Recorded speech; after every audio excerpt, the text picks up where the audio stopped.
नमस्कार मैत्रिणींनो, SGM किचनमध्ये आपले स्वागत आहे. अधिक महिना म्हटला म्हणजे अनारसे आलेच आणि आज आपण तेच बनवणार आहोत. यासाठी मी घेतलेले आहेत जुने तांदूळ. 2 वाट्या तांदूळ मी या ठिकाणी घेतलेले आहेत. राशनचेच तांदूळ वापरावे. राशनचे तांदूळ जर मिळाले नाही तर कुठलाही जुना तांदूळ वापरला तरी चालेल. तांदूळ आपण स्वच्छ 2 ते 3 पाण्याने धुवून घेतलेले आहेत. 2 दिवस मी तांदूळ या ठिकाणी भिजत घातले होते आणि तिसऱ्या दिवशी तांदूळ कॉटनच्या कपड्यामध्ये निथळून घेतले आणि 20 ते 25 मिनिटांसाठी आपण हे तांदूळ फॅन खाली वाळत ठेवायचे आहे. तांदूळातील ओलावा पूर्णपणे निघाला की आपण हे तांदूळ दळून घ्यायचे मिक्सरमध्ये आणि त्यानंतर चाळणीने हे पीठ गाळून घ्यावे, ज्यामुळे पीठ एकसारखे येते. अशा प्रकारे मी पीठ चाळून घेतलेले आहे. आता या ठिकाणी मी यामध्ये साखर घालत आहे. साखर सुद्धा चाळून घ्यायची आहे. साखर चाळून घेतल्याने साखरेतील गुठळ्या निघून जातात आणि पीठ एकसारखे होते. आता साखर आणि तांदूळाचे पीठ आपण एकजीव करून घेऊया. साखर आणि तांदूळाचे पीठ एकजीव झालेले आहे. अशा प्रकारे गोळा या ठिकाणी तयार होत आहेत, कारण साखरेचा चिकटपणा यामध्ये मिक्स झालेला आहे. आता आपण यामध्ये थोडे थोडे करून दूध घालून घेऊया आणि गोळा तयार करून घेऊया. एकदम दूध घालायचे नाही, गरजेनुसार थोडे थोडे टाकावे आणि अशा प्रकारे गोळे तयार करून घ्यावे पिठाचे. आणि एका भांड्यामध्ये हे गोळे 1 तासासाठी ठेवून द्यावे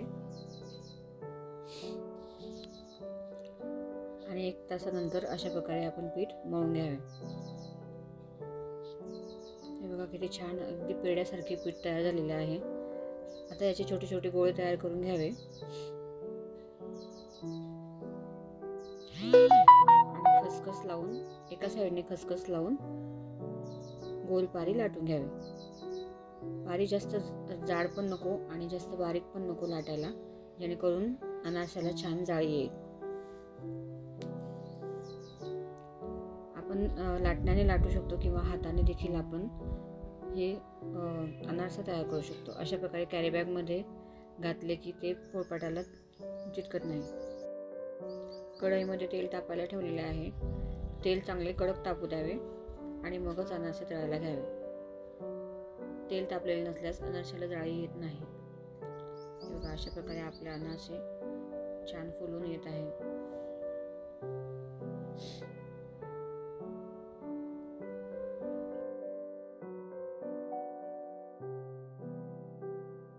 एकाच बाजूने आपण हे अनारसे तळायचे आहे. काही लोक काय करतात की दोन्ही साईडने अनारसे तळतात आणि ते नंतर खूप कडक होतात. त्यामुळे एकाच साईडने अनारसे तळायचे आहे. त्यामध्ये तूप असल्यामुळे किंवा तेल असल्यामुळे ते आपोआपच मधून तळल्या जातात. दोन्ही साईडने तळल्यास अनारसे खूप कडक होतात आणि खायला खूप अवघड जाते. अशा पद्धतीने आपण या ठिकाणी आता सर्व अनारसे तळून घेऊयात.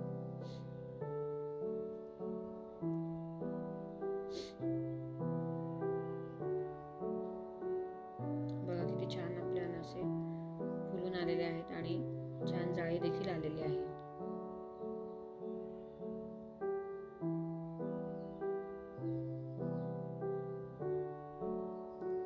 मैत्रिणींनो, रेसिपी आवडल्यास लाईक करा, शेअर करा आणि कमेंट बॉक्समध्ये नक्की कळवा की तुम्हाला ही रेसिपी कशी वाटली. या ठिकाणी आपले अनारसे तयार झालेले आहेत. अतिशय कुरकुरीत आणि जाळीदार आपले अनारसे या ठिकाणी तयार झाले आहेत. मैत्रिणींनो, व्हिडिओ आवडल्यास सबस्क्राईब नक्की करा.